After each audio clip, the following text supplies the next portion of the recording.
A couple days ago, while I was in the movie theater watching The Ballerina, Universal decided that it was a good time to drop the trailer for Wicked Part 2. And unfortunately, by the time I got home and did my review for Ballerina, I did not have a chance to realize that the Wicked trailer came out until the following day when, if I were to make a trailer reaction that night, nobody would have watched it. So I didn't, but I still wanted to briefly talk about it here for anyone that might care about my thoughts. I really love the original Wicked Part 1 that came out last year. I seen the Broadway play, and I thought that the movie was a very faithful adaptation. John Chu did an incredible job. Ariana Grande and Cynthia Erivo did wonderful in the lead performances. The music was fantastic. The cinematography, the set design, everything about the movie just hit. It just worked. It was one of my favorite films of last year, and I've been really excited for the second one. However, I did know going into this that the second part of the play, which is also the second movie, suffers in the music realm. Now, I wasn't thinking about it going into watching this trailer because I'm still riding that high of the first film and just how powerful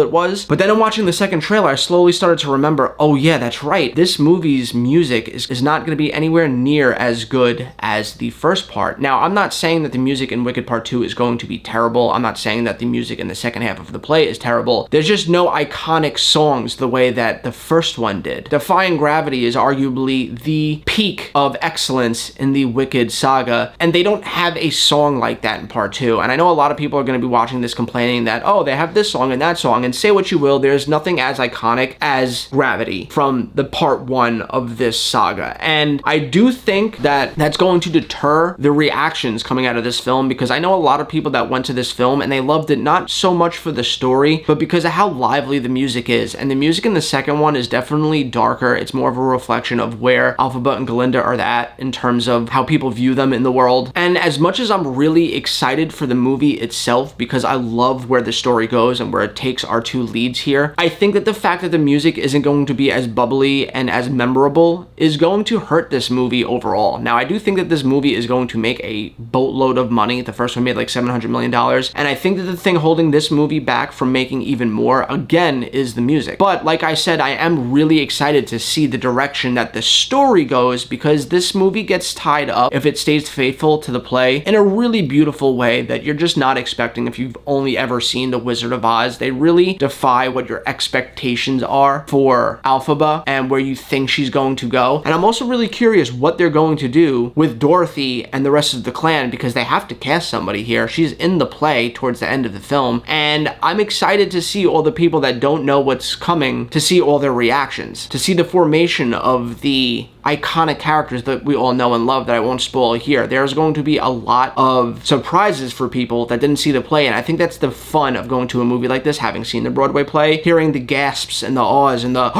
all those when like the reveals happen of how certain people become certain people. And if you know what I'm talking about, you know what I'm talking about. But for those of you who don't, there are going to be a lot of plot twists in this movie, and it makes for a really fun ride, and I'm really excited to see that play out on the big screen. I cannot wait to see this movie, but again, like I said, it's unfortunate that this movie doesn't have any iconic songs to rest its laurels on. But anyway, let me know what you guys think in the comments down below. Are you excited for Wicked? Do you think I'm crazy and that there are songs in this part that are worthy of getting excited about just as much as Defying Gravity? Let's talk about it down below. And as always, guys, I hope you have a great rest of your weekend, and I'll catch you next time.